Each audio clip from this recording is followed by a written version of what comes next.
Hello everyone, Future Liz here. Now, we recorded this episode for Hooked by Emily McIntire a few months ago, and at that time we were not aware of Emily's condition. She is currently fighting breast cancer and going through chemotherapy.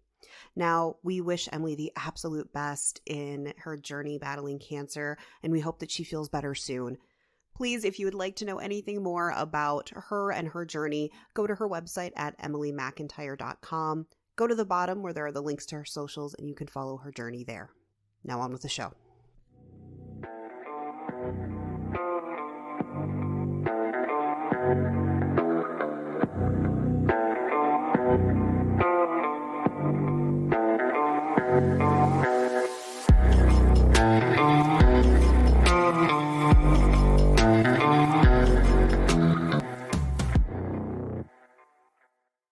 Hey everyone, welcome to another episode of Looking for Love in All the Wrong Dust Jackets, a show where three old biddies who knew each other from their heydays in college decide to get together and talk about romance, novels, or all things romance in books, movies, TV shows, video games, who the fuck knows.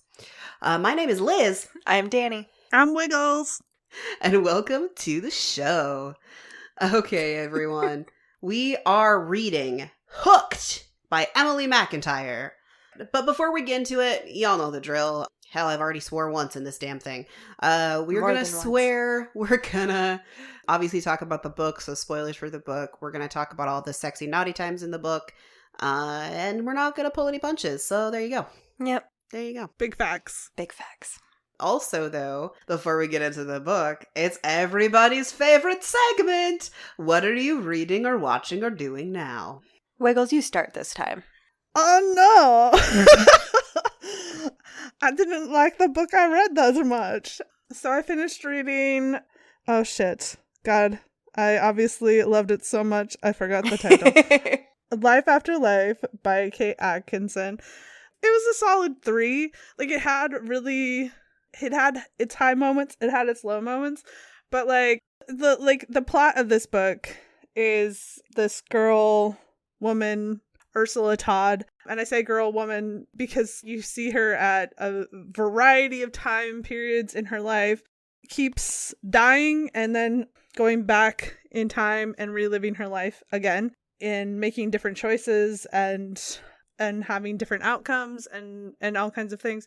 And because of that, a lot of the really emotional beats that you want to really feel, you don't, because it doesn't have the depth that it should have, because she's just going to die again anyway, and this character's not going to have this interaction with her again the next time or in the same way, or is not going to die because of this moment, or is not going to have this interaction because of that moment, whatever. And so it just kind of pulls all the punch out of everything. So it just had good moments and it had moments. That's all I've been reading. I didn't really read a lot this week. Well, beside the book that we did read, although I did say I did start the Basilisk book, which now I can't remember what it's actually called. Entranced by the Basilisk. Thank you. By Lillian Were Lark. you entranced? I am entranced. I'm about halfway through it and was like, shit, I gotta read the book for this podcast, not the one that's in my soul at the moment. That one's got wall sex energy, man. It does have wall sex energy. What about you? I have been a little sickly, so I haven't been reading as much. I say that, and then I'll tell you that I read half of a book. You're the best of us. Shut up. I am still watching Sex Life on Netflix. I would recommend it. It very much fits the theme of our podcast, so do that. And there's lots of butt. Ooh, I do like a butt. Yeah. And then I've been reading It butts. Happened One Summer by Tessa Bailey. I wasn't too certain on it because the beginning of it kind of has the Hallmark movie vibe where the rich girl from the big city moves to the small town and falls in love with the grizzled tree farmer. Yeah. I always find that to be such a odd thing because no. Right. Have you been to a small town? No. Do you know what kind of specimens are out there? Also that. You got Meth Head Mike and you got you got Deadbeat Danny. Hey. Sorry. I was just going with a rhyming scheme. Sorry. Anyway, I will say I do actually really like it. So it takes that kind of similar, well-known plot, but makes it sassy and kind of makes sense. And I just got through the first sex scene, and it was very nice. Oh, good. It was very nice. That's me. Okay. Off to the races. Woohoo! That is this book. So, Danny, what the fuck does book be about? So this book, and I will say, just for everybody's knowledge, this is the first time that we've read a book that none of us have read before reading it for this recording, and or none of us has read anything from the author. So it was an interesting choice on my part, I will say. It is a kind of, it's not Peter Pan. Like, that's kind of what you expect it to be a little bit, but it's not. It's just they used the names and some of the little, like, mannerisms and stuff in Peter Pan, but it's not. It is a mafia romance, a dark mafia romance. Basically, it follows James Barry. He is also known as Hook, and he is in a quest to get revenge on Peter Michaels, who apparently murdered his family, and he's decided that he's going to use his daughter Wendy against him. He does at one point kidnap her after they've already been dating. It was a very confusing part, admittedly, for me. But yeah, he's trying to get revenge through her family ties. There is a lot of nods to Peter Pan in it, though. Okay. And Wiggs, tell us about Emily. Okay, so she doesn't have a lot available, kind of like a lot of the authors that we're finding. More and more, we're running into this thing where they just don't have a ton about themselves out there. So this is what I can tell you. On her website, it says exactly this. Quote, Emily McIntire is an international and Amazon top 15 best-selling author known for her Never After series, where she gives our favorite villains their happily ever afters with books that range from small town dark romance. She doesn't like to box herself into one type of story, but at the core of all her novels is soul deep love. When she's not writing, you can find her waiting on her long-lost Hogwarts letter, enjoying her family, or lost between the pages of a good book. So yeah, that's what her about page says. Also, specifically for this book, there's a content warning, and it is as follows. We will talk about plenty of these things, I'm sure. Graphic sexual scenes, breath play, choking, torture, murder, physical assault, kidnapping, mentions of pedophilia / sexual abuse of a minor, mentions of physical abuse of a minor. So just be aware if you're considering picking up this book, it's to use the phrasing that she uses, a painful, messy, beautiful romance. Yeah, it's dark. From my understanding, that's the style she writes in for all of her books. So just kind of keep that in mind if you're looking at really any of her writing.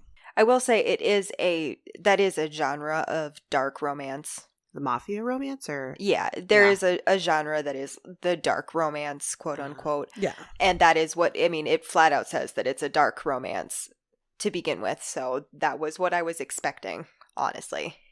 I mean, I like a dark romance, so I know you guys aren't overly a big fan. No. Tell us what you like. Tell us your honest, like, you liked this book. I did. Talk to us about the best parts of this book, because, like, I don't let us, like, influence anything. We're gonna shut up. I want to hear your hot take on this book. I really, really do.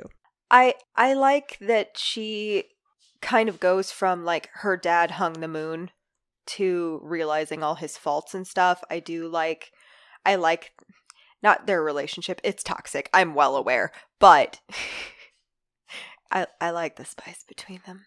I like I like him, like he's all dark and broody and moody, and I like it. Got problems. He's got trauma. He's got problems. He's got trauma. I mean, there is a reason I'm single. Goddamn. I like those things about him. Unlike the prince from Ever After, he passes the trauma test. Yes, he does. He does pass the trauma test. And I do like that they've kind of built their family. I know it's mafia, but they are pretty much family, except for a few. But he's essentially in it because he was saved from his uncle by a guy who ran part of the mafia in a didn't seem like it was an overly large town. Yeah, I'm very confused about that. That was a little confusing to me too. Like, why would two mafia bosses be fighting for territory in like what didn't seem like a big city? Right. If everybody knew James, our male protagonist? I don't know. A male bro. If everybody like knew him, how big is this city? Yeah. And why would some guy who owns an airplane company come to this city? That was a little weird to me. I didn't understand why her multimillionaire father decided to come to this town. You know what I mean? Yeah. Because it's a city, but it's not a large one. I think at best it's the size of the city that we're in. Yeah, which is not large. I don't think it's not a New York thing. No. In my head, I don't know why, but I placed this in Ohio. It's in Massachusetts. I was going to say, I it's know. on the East Coast. I know, but like the cities are in Massachusetts are too big for this. Yeah. And so I kept thinking of like, okay, what's a state that would have cities that are small enough that this could make sense? And I kept thinking of Ohio because like it just didn't make any fucking sense. And I understand that doesn't make sense with the whole like boat situation, right? But like it also the cities don't make sense. But I mean, the reality of it is a fantasy. Even if it is using states that are in the U.S., the cities aren't real. Right. Yeah. There was a lot of that kind of stuff that was really confusing to me because it was also like, I'm gonna jump ahead if that's okay with the two of you to the Smee reveal. Oh, to the end. Yes, that's a big spoiler. Yeah, like I'm jumping ahead. Big spoiler, if that's okay. Because that part was very, very confusing to me. Well, okay, it wasn't confusing to me. Like, that got telegraphed as soon as he was like, okay, we're trusting this guy for no reason. I was like, this is a bad guy. Well, bad guy is relative in this story.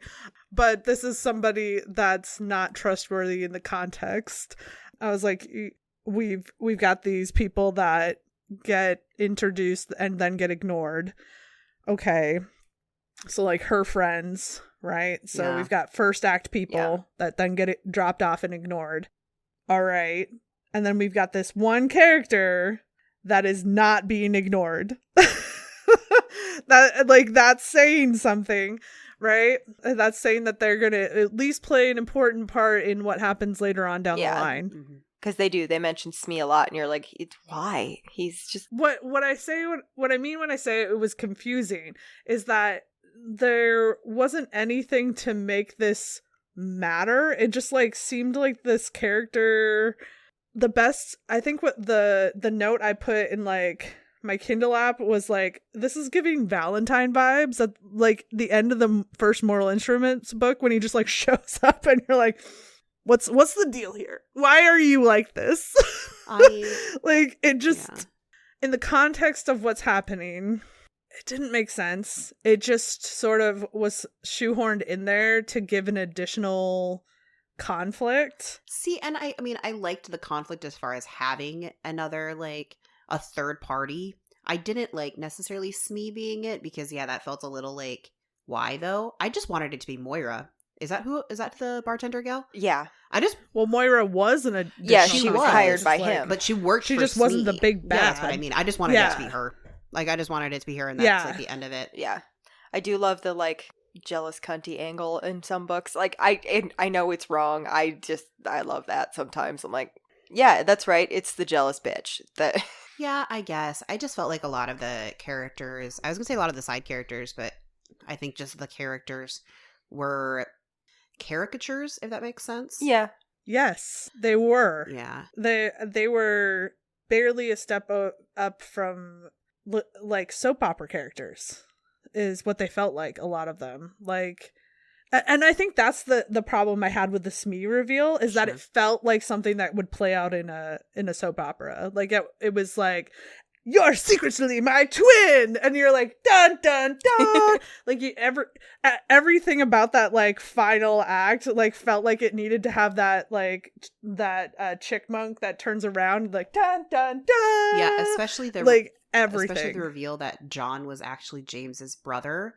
And I'm just yes, this seems unnecessary. Yeah, that one did. I was like, pardon? Like, fine, yes, Smee is his cousin. I can actually see that. Right.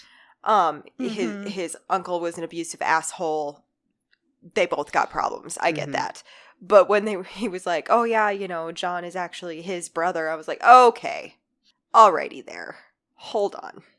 The only reason that seemed to exist was just to give Peter an excuse to be a dick to Jonathan. Well, and to try to kill James and successfully kill his family is because like, oh, my wife cheated on me with my business partner, so I'm gonna shoot their plane down. Yeah. Well, and to give Wendy a justifiable reason to kill her father. Yeah. Or you know what I mean? Like it was very clear that the author wanted James and Wendy to end up together, and there's no way until Peter's gone. Peter is a villain. Yeah. And out of the picture in Wendy's eyes that's possible. Yeah, right? Absolutely. I thought that was possible though even before, because like he proved himself to be a dick long before and was like willing to just sacrifice her to save himself. Like they didn't need the extra little bit there. She'd already seen him like literally taunting James over his best friend and mentor being murdered, and you know. Well, that wouldn't cause you to kill your dad, but what might is when he's basically kind of proven that he would like give you up so that he could like survive. That could have been a little bit clearer, I think, that moment. But I think if James had killed her dad, she wouldn't have chosen to stay with James. She needed to kill him. She needed to kill him, absolutely. Or he just needed to like go off in the distance and be right.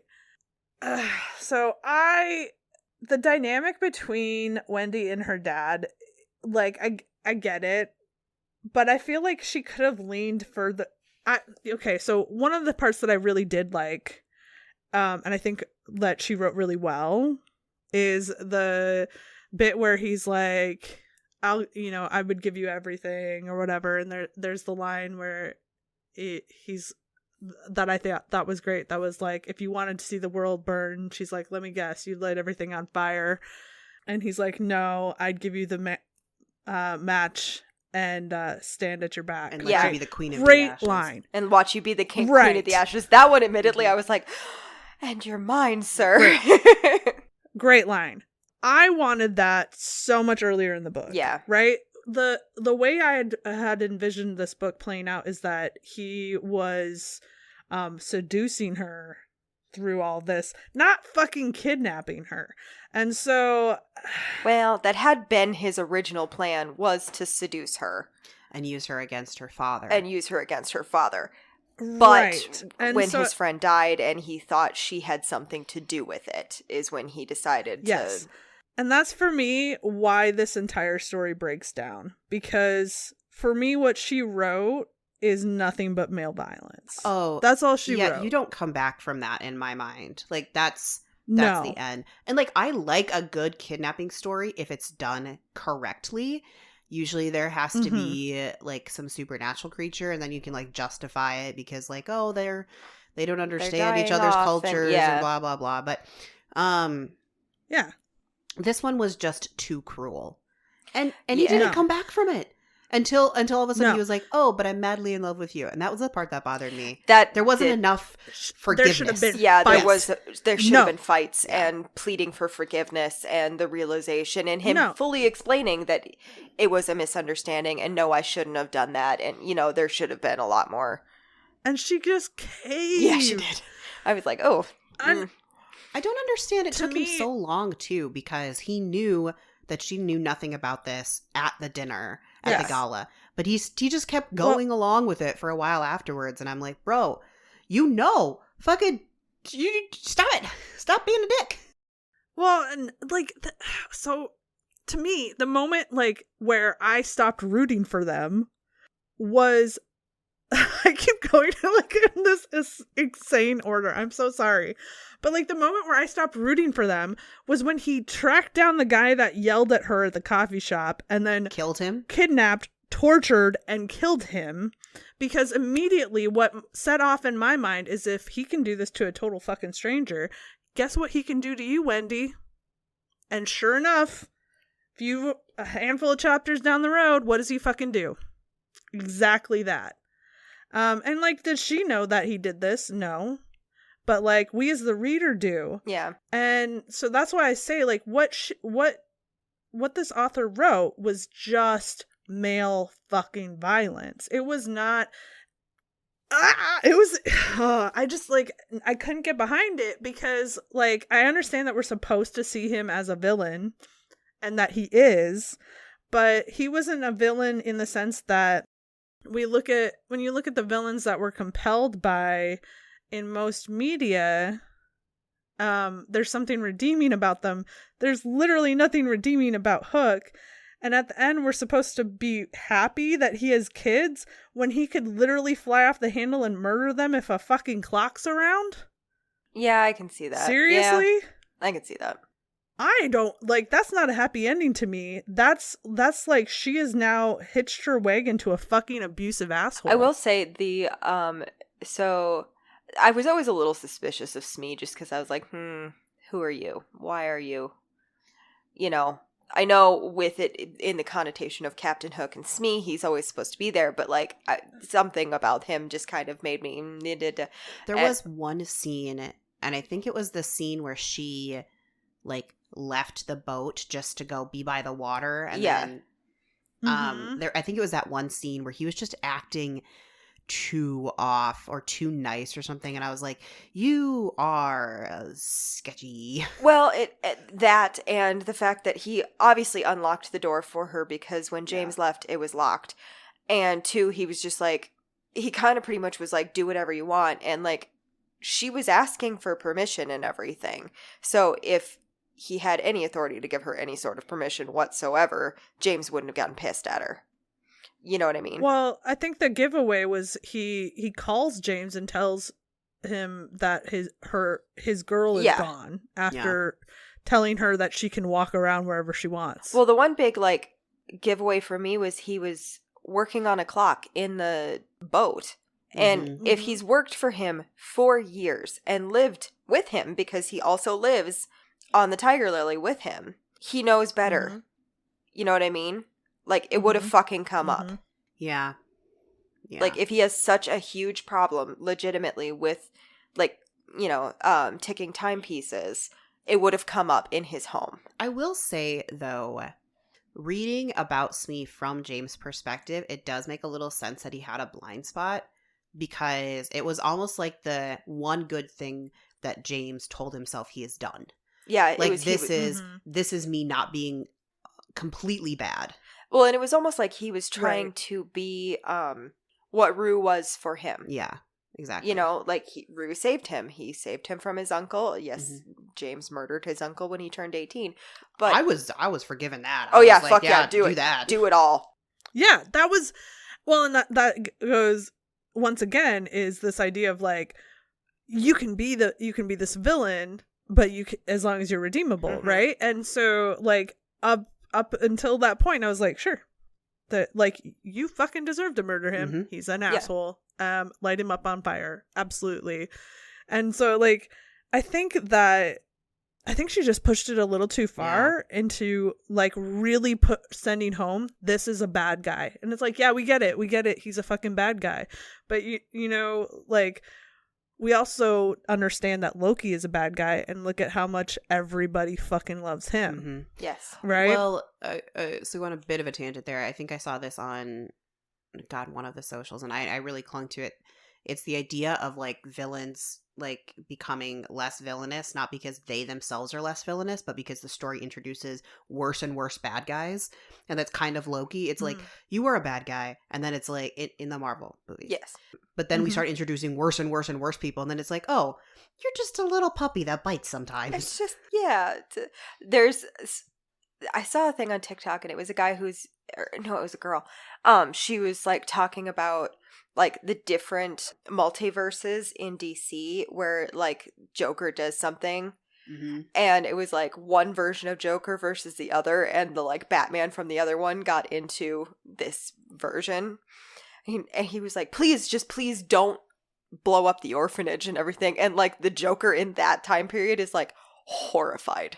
Oh. Because he's like, why would I do that? Because there are different parts of it where different villains are horrific, and in one of them Joker would have done that, and the other one he's like, what would I gain from that? Right. Like, they're children, why would I do this? And it's just, we have seen worse and worse villains coming, and it's like, oh yeah, you're fine. Anyway, back to Wiggles. I'm so sorry I took us on a tangent. Where were you off? No. A worthwhile tangent. But I do want to go back to, like, one of the things you said, Danny, is that he kind of, like, considers the mafia his or the pseudo-mafia. It's never really... They never really say it, clarified. But I think they're kind of more of, like, a drug mule gang, because they talk about, like, pixie dust. Pixie dust, you know what I mean? The drugs that they sell. But they also do protection rackets. Yep. Yeah, they've got stuff going on, whatever. And they do call them the Lost Boys. And they also said they do move weapons, like guns and stuff too. Yeah. But I don't know how. I think Rue was the center of that family. I don't think Hook really was. No, Rue was the center of the family. He was just I think Hook benefited from being in that family. I don't think he really participated. You know what I mean? Like, because everybody that turned against him, basically, Smee flat out said, he's like, I didn't have to work hard. I just told him I'd be better than you.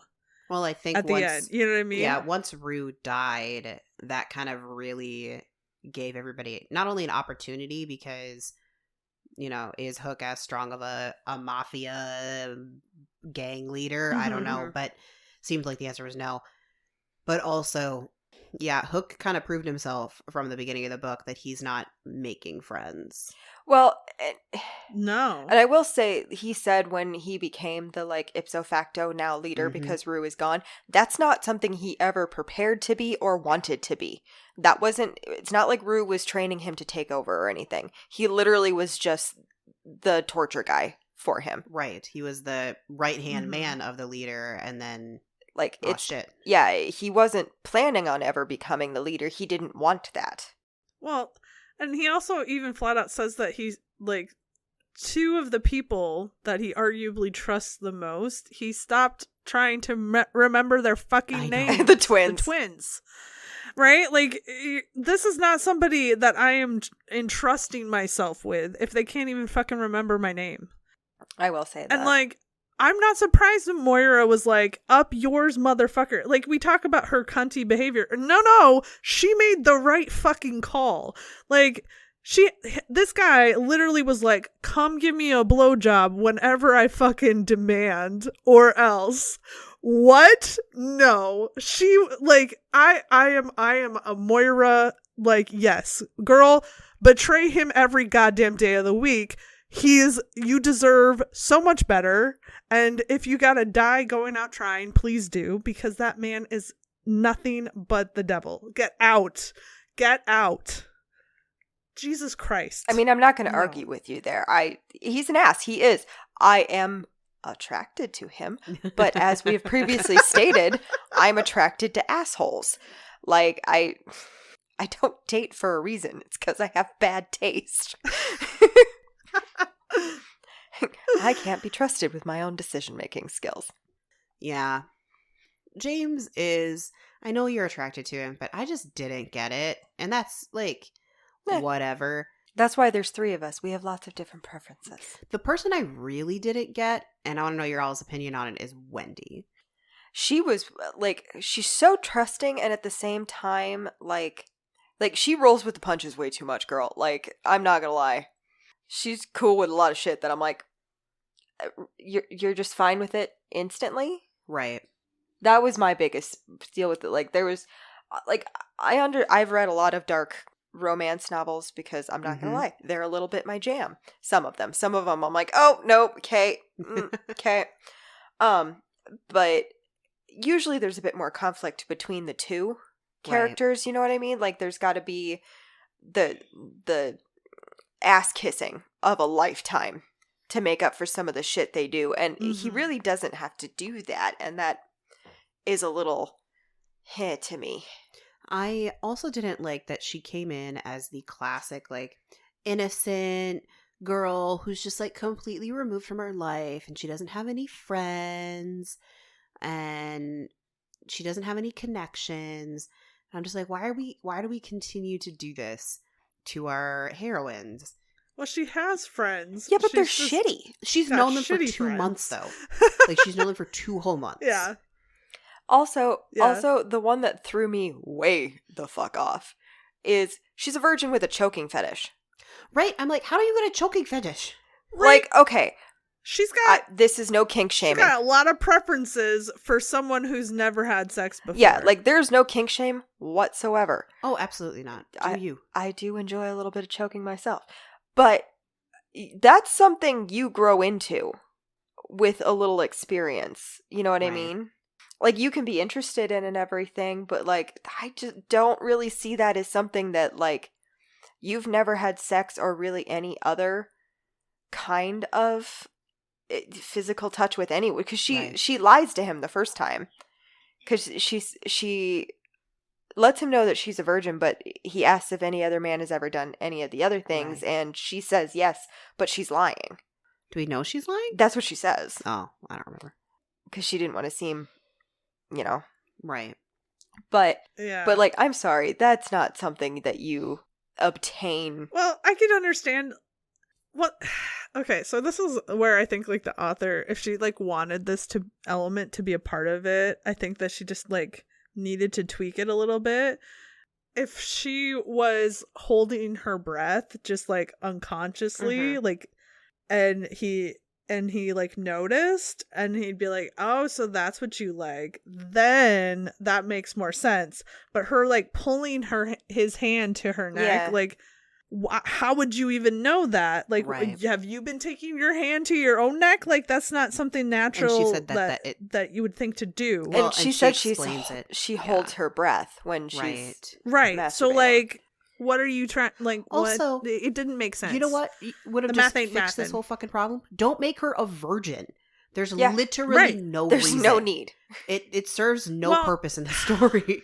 And all it does is make you, like, hook even less, because he's got, like, the whole, like, possessive, like, I don't want anybody touching my things. God, I hate She's not a thing. I fucking hate that. Like, he barely even met her, and he's like, oh, I own her, and I just feel this way, but things I own. I'm just like, no. I admittedly kind of like it, but that's a BDSM thingy. Oh, I'm totally down for that in the bedroom. Like, fine. Let's have some, like, weird kinky sex stuff. Not weird, sorry, kinky sex stuff. But you can call it weird. But it's not weird. But not like when you're just talking about somebody that you see across the room and you're like, she's mine. I own her. And now nobody can look at her, including the guy who gave her sass at the coffee shop. I will murder him. Just like, don't. You're gonna murder a lot of people, dude. Have you ever worked at a coffee shop? There's sass everywhere. I mean, I've never worked in a coffee shop, but I have worked in many a restaurant. And you know what? There's assholes every single fucking day. And at the end of the day, you have to look at yourself and go, it's just a fucking steak. Calm the fuck down, bro. Your ranch dressing can wait. Oh my god, server nightmares are totally a real thing. I have not served in 8 years. And I woke up like a month ago having a server nightmare where, like, everything just fucking went wrong and I couldn't find the fucking ranch, which we live in the Midwest. You cannot not have ranch. And yeah. Gotta have that ranch. So, one thing I really did like, is that even though, like, I feel like this is sort of half good, half bad. Okay, so I feel like the character of Wendy is two characters, right? Yeah. And I feel like that goes hand in hand with the type of experience that she somehow has in the bedroom, where she simultaneously has kinks that she would have no way of knowing that she has, and is also a virgin. She's also timid, shy, and never speaks up for herself, and is fully prepared to shoot her own father in the head, right? And she is those two characters always throughout the book. Like, that doesn't just show up at the end. It's throughout the entire book. She'll go from I'm too shy to say anything, I don't want to do it, to I will fuck you up. And you're like, okay, whoa. So, like, I love some of the moments where she like shocks the shit out of him, because she'll be like, I think it was like their first date, where she just decides, she's like, I'm hopping in that lap. I'm getting in there. I want in there. That. I'm in that lap. Like, I liked that moment, but it also felt so odd to me from Wendy's perspective. Right? I agree with you. I think, like, if she would have just stuck with, let's make Wendy bold, a little confident, confident, and instead of giving her like this virgin, shy girl background, just be like, just make her a sasshole. Right, it's perfect. Just lead into it. And even if she's like, I haven't done choking before, but I've watched porn and that's what I like to watch, so let's give it a shot. Like, at least explain it that way. Yes. Agreed. Yeah. Give us a reason. Yeah. One of my favorite of her sasshole moments, though, is at the dinner. When she's like at the gala? Yeah. Gala? At the gala, when she's, they're talking with her father and everything, and they're still at the table and everything. And he's like, her father was like, well, how did you even meet? And she goes, didn't you hear? He popped my cherry. And I was like, miss. Yeah, she was very, because she was irritated as fuck at that point, because he hadn't even noticed she was gone. Well, and right. Like, my little sensibilities kind of were like, oh my, when she was being all forward and stuff. But I totally got it, because, her dad has basically abandoned her, has not been supporting, like, them at all, has not been there for John. And so I get why you'd have a little outburst, even if it is in front of people. It was such a, like, I didn't expect her to say, like, he made the cherry comment, and I was like, oh, sir. Mister. But then when she was like, didn't you hear? He popped my cherry. I'm like, oh my God, I love you. Yeah, I just wanted her to be that person and not the other person. Yeah, I would have liked her to be the sassy, like, I realized she was raised in the world of glitz and glam, because, like, she did say she's been to a lot of the galas her entire life. She used to go with them all the time. But, yeah, I was like, oh my God, what did she just say? Because I really like her sassy. When she loses her temper, essentially, is what happens. When she loses her temper, she turns into a sass, and I like this sass. I'm like, can you just make that your entire personality? Well, especially if she would have the author would have leaned into that more when Hook had to, like, basically beg for forgiveness and had Wendy be like, where did that go? No, you don't just get to show up after fucking kidnapping me for days and holding me in, like, a dark room chained up and then be like, oh, but I love you. Nah. Don't work like that, motherfucker. No. Well, and he didn't even say, oh, but I love you. He just sort of was like, but I'm sexy. And she was like, you're right. You're right. Like, what? I mean, he is, but that's not the point. He needs to apologize. Yeah. Like, you can still have plenty of the sexy times with him needing to apologize. Hate fucking? I am here for that. Oh, yeah. I love me some hate fucking. Like, and that's the thing. I was expecting, I honestly, after the first time they had sex after, like, the whole kidnapping situation, I was expecting her, or hoping for her, I guess, to be really mean to him. Oh yeah, take control in the bedroom. Oh, that would have been, and that would have been fantastic. Like, take him by that would have been great. Tie and just shove him. Oh yeah. Yes. Like, listen, motherfucker. Yes, and be like, listen, asshole, I'm in charge now. I am the captain. Those are some of my favorite moments, is when there's, like, a super, like, dominant man who or like any figure, I don't care what gender it is, and then the other person is like, no, it is my time to be dominant, and I'm like, yes. Yeah, no, that would have been fantastic. Just be like, no, see, you have a lot of making up to do, and I'm in charge now. Yes, on your knees, bitch. That would have that would have made it chef's kiss, because then see, and that's the thing, just it's like, I honestly think with some tweaks it would have been an absolutely fantastic book. I think the bones are there. I do think the bones are there. The bones are there. They just needed to make Hook redeemable and decide who Wendy is. Yeah. Because she can't, this, like, she's two people embodying one body, and it's not making sense. Those two things, like, really made it hard to get through. I didn't have a hard time getting through it, but I will say one of the things that I did really like is the nods to Peter Pan, because there's, so Peter, John, their last name is Michaels. Yep. The bar is the Jolly Roger. He calls her darling all the time. Which is the kids' last names in Peter Pan. Angela and Moira. Yeah. Because in Peter Pan, it's Wendy, Moira, Angela, Darling, Smee, Curly, all of them. I really enjoyed those nods. It was, right. They were added at a very appropriate place to not make it the Peter Pan story. And it also didn't feel heavy-handed. It wasn't like, okay, you're just putting this in here because it's Peter Pan. It was just like, I get it. Peter's assistant was Tina Bell. Fuck that bitch. Right. Fuck and that it also bitch. wasn't like Peter Panning, or something like that. Yeah. Where it's like, okay, it's aggressive. Yeah, no, it was, they were nice, like, nods to it without shoving it down your throat, which I did appreciate. I will say, regardless of the description of whatever, I think I kept the, like, tattoos in mind, but regardless of the description that they made for James, the entire time I was picturing Killian from Once Upon a Time. That's fair.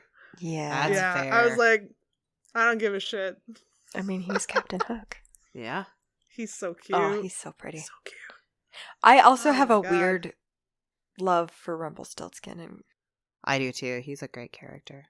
Mila had a good time. That's all I'm saying. I just, it's a weird, like, I haven't even seen all that much of it, but, like, there's moments in there that I'm like, I don't think I'm supposed to be attracted to him. I think that was a pretty common response, though, if I remember correctly, is everybody was just like, but this guy. I really did. I was sitting there watching going, See, he's a redeemable villain. Yeah. Yes. From what I saw, yes. I never really had a decent picture of James in my brain. Again, I don't picture people at all, so that's why. Yeah, fair enough. But I just, like, I didn't get the, like, why are you hot? I did. Like, you keep telling me he's hot, but I haven't figured out why Yeah, yet. I know. It's just a gut thing with me. I'm like, hi, friend. To be fair, the same thing in the book. She kept just saying, oh, he's hot. And I'm like, but why, though? But why? I don't know. But no, I agree. He's a dick, but I still want to do naughty things with him. Listen, do I want to do naughty things with him? Yes. Do I want to then marry him? Nay. Yeah, no. I don't want to marry him. I just want to let him do naughty things to me. I found his lead up fantastic. And then I was like, all right. No. You had a little want in the middle? Wah, wah. This I think, Liz, is the hotness that you're missing. You know how there's like that one guy at the bar that, like, you can't put your finger on it. Like, he's attractive or whatever, but, like, he's not so attractive that he should be as hot as he is, And there's something about him that you're like, oh my God, all the girls are like, wow, he's hot. That's the vibe I got from James. Like, you're just, like, drawn into his power. Drawn in. Yeah. So he's Rumpelstiltskin? Like, sure. No, more like, I'm trying to think of a good character comparison. Come back to me. Alex I'll Karev. let you know when I've got a good one. No. But he's... Alex Karev is attractive only when he becomes a real man. Until then, he looks skeezy. Well, I know, I was more going across he's a bit of a dick, but there's something there. And then he turns into a really wonderful, lovely human that I'm a little in love with. But he was a dick. Like, when that show started off, Alex Karev was a dick. Yeah. He was the person you don't want to end up with. And then it was like, oh, but he fixes babies. Hook don't fix no babies. No, Hook don't fix no babies. I didn't get the switch, right? There was the big switch to them kind of like hating each other and like being mad or not resolving their issues, and it immediately went into the like, we are in love. Yeah. And I just didn't get that switch. There needed to be more to that because he needed to do some fucking groveling. Yeah. He literally chained her to a wall for 3 days. But yeah, there needed to be more to him. Like, he had already been kind of falling for her, but also he thought she betrayed him at first. So, like, there needed to be more build up to him realizing she hadn't and switching into, and then, yeah, needing to fix what he fucking did because it was extreme, to say the least. I know. What? Okay. All right. We came back to you. Yes. Spike before you get to know him. Spike from Buffy before you get to know anything about him. Like in season 2 when he just shows up. When he just shows up. He's and like hot, there's something though. Like he's a little objectively hot. Yeah. That's what I'm saying. Like that's what I'm saying. Like there's something about him that's hot. If you say so. I haven't seen Buffy, so I can't. What? Hold up. Rewind. What? I love you. You got... I don't even know if it's on Netflix. I don't know what it's on. You have something. Watch it.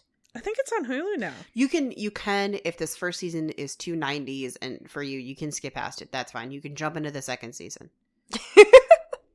You'll be a little confused, but it's okay. But you shouldn't. Look, it's like 13 episodes the first season. Just grin and bear it and then get to the second season. And shit goes down. Yes.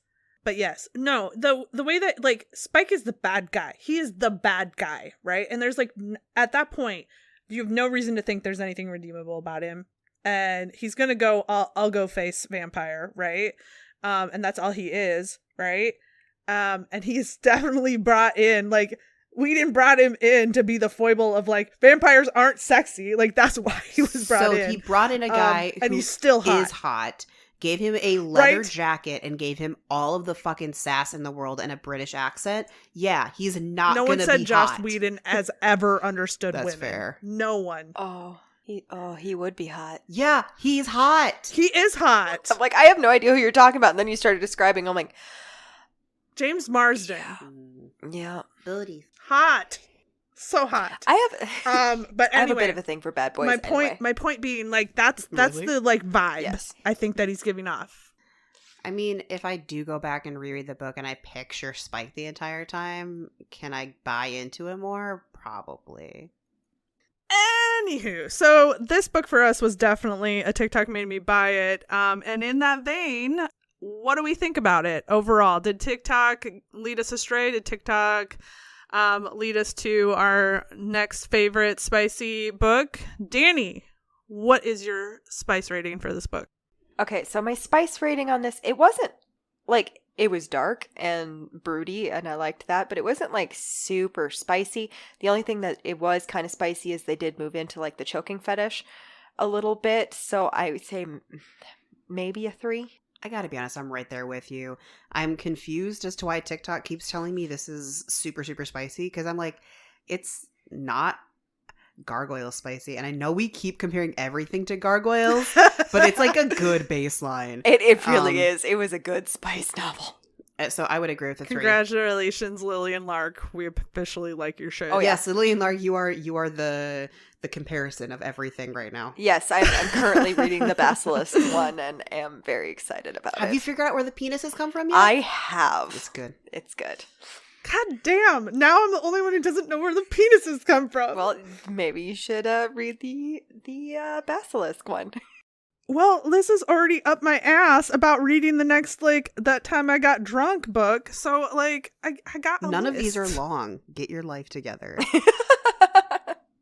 I got a lot of shit to read, Liz. But what about you, Wiggs? Where are you sitting on the spice level? You know what? Like, I really didn't think it was that spicy. It's not. That I only put it at a 3 because of the choking aspect. But other than that, no, it's really not super spicy. Intense. Yeah, so I get... But not spicy. Yeah. Honestly, is it... I question a little bit, is it really that much more spicy than a Bridgerton book? I don't know. It has more sex scenes than a Bridgerton book. I will tell you that. Indeed. Yeah. Per page, yes. So yeah, I guess I'll go like 2.5. Okay. I feel you.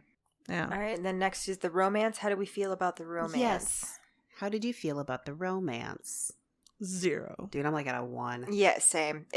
It's not a good romance story, which is probably why I like it more than anything. I am so weird. I'm sorry.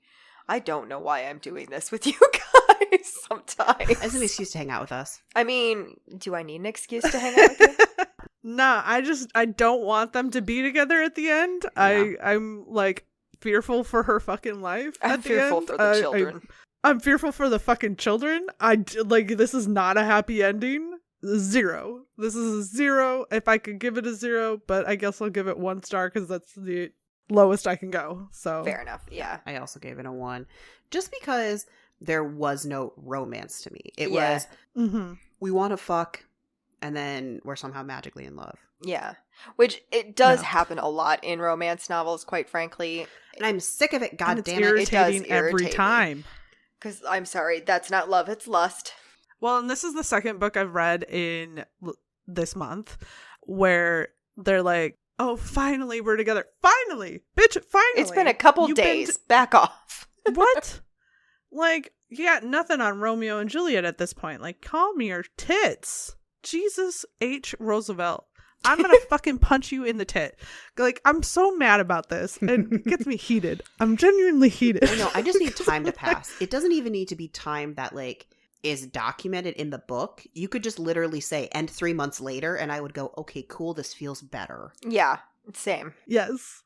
You know what? You can say I'm not romantic or whatever, but I do not believe in love at first sight, and I certainly don't believe in love at first fuck, okay? Like, that's bullshit. Same. Okay? No, I'm exactly the same way. Love at first sight is not a fuck thing. her into falling in love with you. That doesn't make sense, and I'm tired of reading it, and I'm just, God, I'm so annoyed with it. As someone who theoretically or on paper or potentially whatever is living out her love at first sight life, no, it doesn't go like what they put in these fucking books. Yes.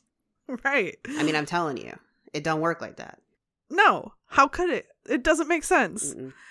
And like, I get that it's a fantasy, but like, my fantasy is not to go completely deranged, and that's what you would have to do in order for this to fucking work, right? Yeah. Like, to meet eyes with somebody and be like, yes, I will obsess with you, and I'm so in love with you, and we're gonna have babies together, and it's going to be amazing, and I will never think of anyone else. Who is anyone else? I don't know, because I'm in love with you. What? No, ew. I would rather die. I would rather die. Solid romance. It doesn't need to be like gooey ooey fucking romance. Good. That will make me want to pull my eyeballs out. It just needs to feel like I want like the friendship romance. Yeah. Like, you can see why they're together, and then I need real good fucking, and I need a somewhat decent plot that I care about. Like, I do like watching their like friendship relationship or enemy relationship turn into a friendship and into more. Right. I need the time spent in the relationship, not I instantly love him. That's bullshit. And I need the goofy moments and the goofy scenes in the book that aren't like, oh, this cute thing happened, but it's just like fun, flirty bickering. Mm-hmm. Like, I love the flirty bickering. That shit's good. But getting back to this problem. No. I gotta beat this dead horse one more time. I'm sorry. No, I have to. This is my PSA to any like romance authors who might give a fuck. I doubt that anyone does. But like, I don't know why everyone has abandoned the model of Jane Eyre, of Jane Austen, excuse me. Why? She's like a fucking legend for a reason. Why can't you do sexy Jane Austen? Well, because it takes too long, right? Like you can't get to the. So if you're saying to do that, the back and forth, the bickering, the trying to like come together thing, how do you do that with inserting sex within the at least first half of the book? Well, okay, like you don't have to. It doesn't have to be a period romance. No. I'm not saying it has to be a period romance. I mean? I'm just saying like. There has to be something that happens in the beginning that they want to be boning. I just think that like that dynamic of having people who aren't like people have sex all the time who aren't in love. Oh, it doesn't like all the time. Like so like there's no reason that you have to jump to I've had sex, now I'm in love with you, or I'm in love with you and now I'm gonna have sex with you. Like you don't have to. Yeah, you don't have to do one or the other. The simultaneous timing of this, like, right? Like, just tell me a real story where it's like, okay, we went on 3 dates, we had sex, and then there's the like the roommate conversation or something later. Like, okay, so do you like him? And she's like, I don't know, like you don't really know each other that well, but I mean the sex was good. Like, just give me that, and then have more dates where they actually do start to like each other. Yeah, and then more sex. Yes. Or you know, like you can spread out them getting to know each other over a variety of chapters. Yeah. Like it doesn't all have to happen. We do not have to see every moment of them getting to know each other, right? You can give us highlights. Yeah, we even a mention of we did this on this day or we did this on this day, you know. Right. I don't know why they have to be this condensed storytelling. I think that's because that's what people are reading right now. Like if you look at you know, the stuff that people are reading, especially like on KU, it's all books that are around 50,000 words, which is short. Yeah. I mean, this one was only 300 pages. It was not a long book. And that's Kindle pages. That's not like printed pages. Yeah. Right. Yeah. I don't know. I'm just like, I need more to chew on, I guess. So anyway. I will stop badgering about this for a minute. Well, it's going to come back in a second because we still have to give our overall ratings. Overall ratings. Wiggles, you do yours first because you're going to chomp at the bit. I gave this a 2.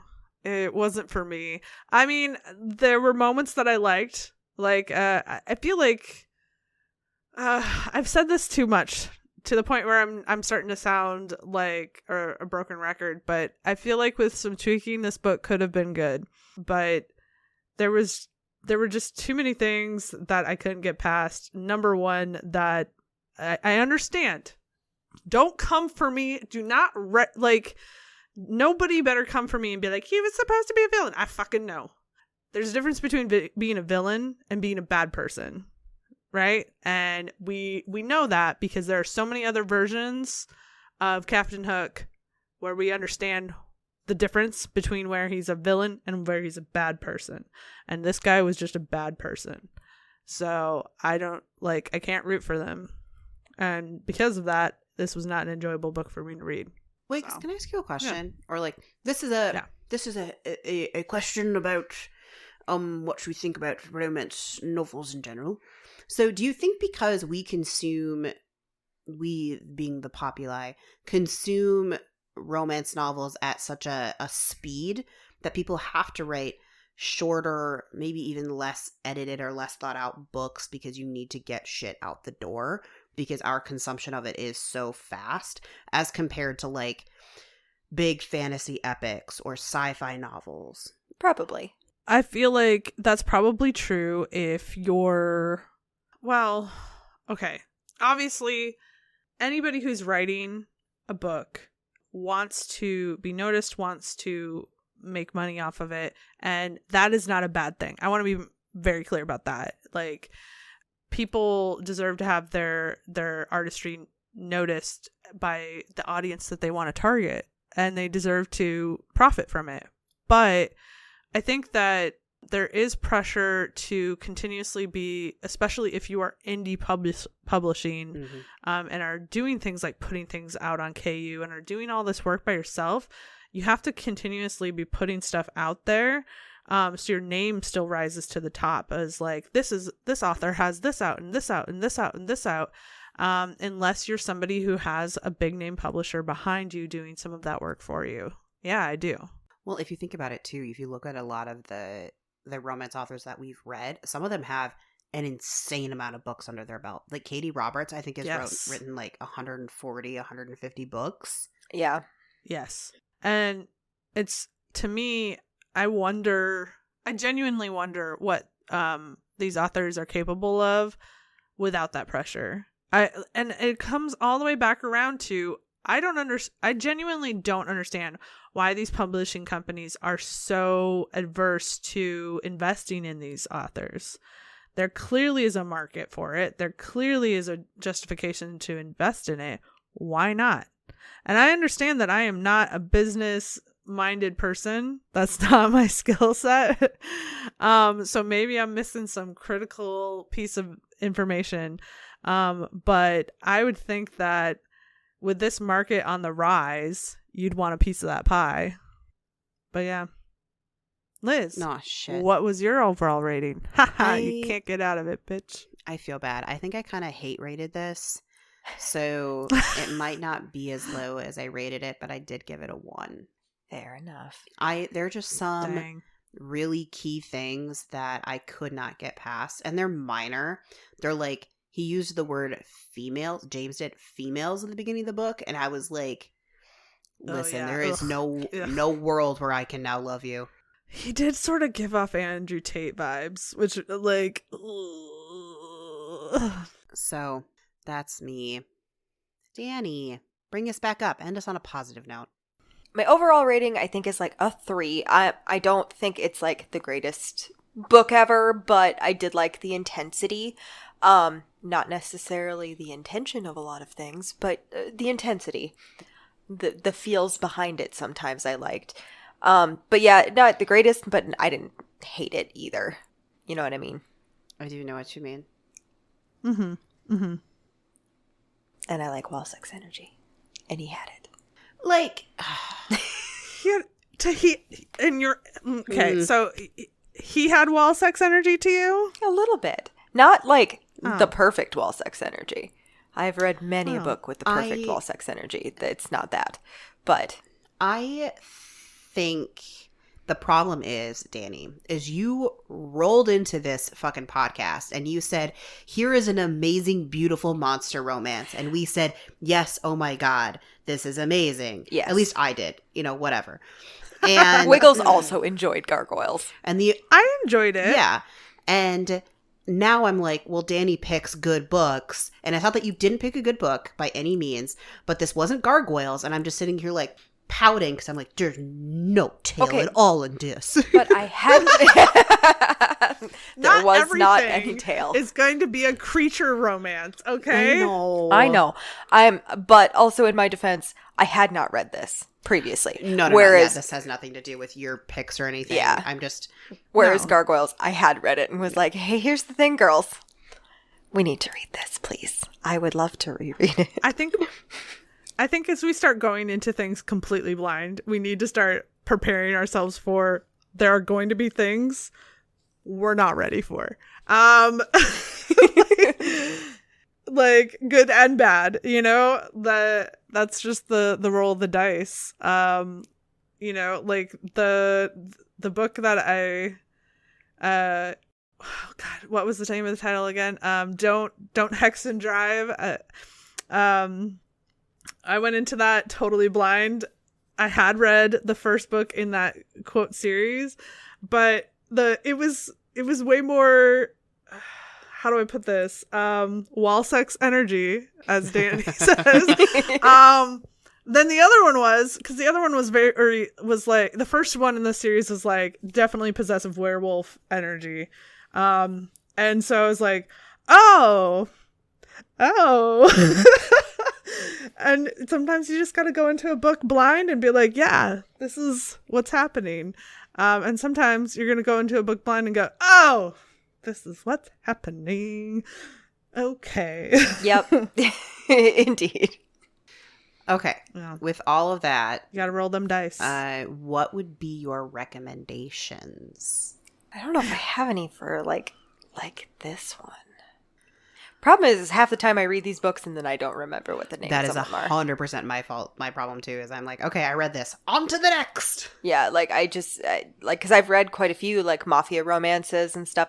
Ooh, anything that is there are a motorcycle club romances are kind of my jam and are a little in this way.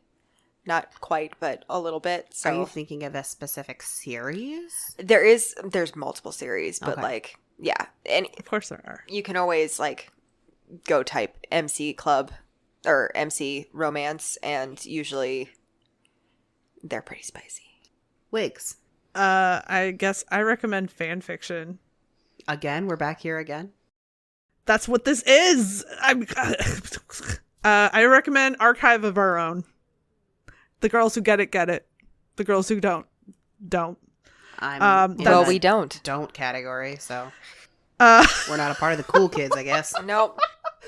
Archive of Our Own is a fan fiction website where there's a smut to your heart's desire. You input what you want, you'll find it. And you'll find weird shit you didn't want to find. Is this an active website or just something that you discovered? It's an active website. okay. I I would suggest, so the only books that I've really read that I can remember in this vein are by Willow Winters. Okay. And she writes a lot of mafia romances that feel very similar to this. I remember reading one of hers. I really wish I remembered the names of the ones I have read.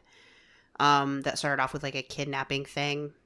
And there was one where the wife inherited the mafia debt of her like ex shitty husband and had to pay it off, and like, anyway, so maybe go check those out. Yeah. But if you're looking for fantasy stuff, obviously there's a whole fucking realm of shit there. But the thing that I'm really into right now that isn't romance but is fantasy and is dark fantasy is Never After, the D&D series by Dimension 20. It's a lot of fantasy retellings in a like horror-based setting. Oh, yeah, I need to watch that. Yeah. Oh, you know what? Actually, I do have a recommendation if you're not looking for the sexy time version of this. It's a little bit of an older series, but it was really good. I never got to the end of it because it got pulled off of the platform I was watching it on, and I think it's now on Amazon, but like I got rid of my Amazon Prime. Anyway, it's called Grimm. Oh, I Oh, remember. I like Grimm. Yeah. Grimm was good. And the premise is that basically this guy is a Grimm who, as in like Grimm's fairy tales Grimm, and he can see these creatures in a way that other people can't. And so all the fairy tales are sort of like retold under this like very specific modern retelling where he is a police officer who's also navigating this like hidden world, and a lot of times it's really dark because there are murderers and things like that. So yeah, I do have a recommendation that really goes well with that. Grimm, good show, or at least it was in the first few seasons. I didn't get to finish it. Cool. I'll have to check that out again because I started watching it and then Same. ADHD took the wheel and I switched to something else and kind of forgot about it. But now I'm like, oh yeah, Grimm. Okay, well, that brings us to the end of the recommendations. Any final words? What are your last words? Twitter pated. Triskaidekaphobia. Well, You walked into that one, Liz. what? I set you guys up for something exciting and funny, and then I didn't get either of your jokes, so I'm just going to move on.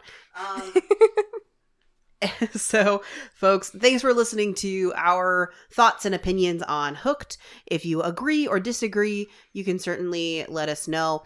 we don't shame anybody's thoughts or opinions on any sort of books. We're just happy if folks are reading and consuming things out there by the plethora of authors that exist.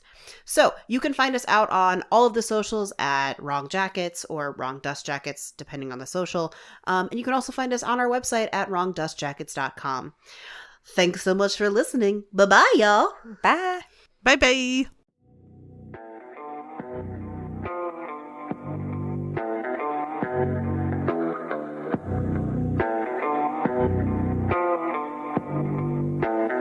Thank you.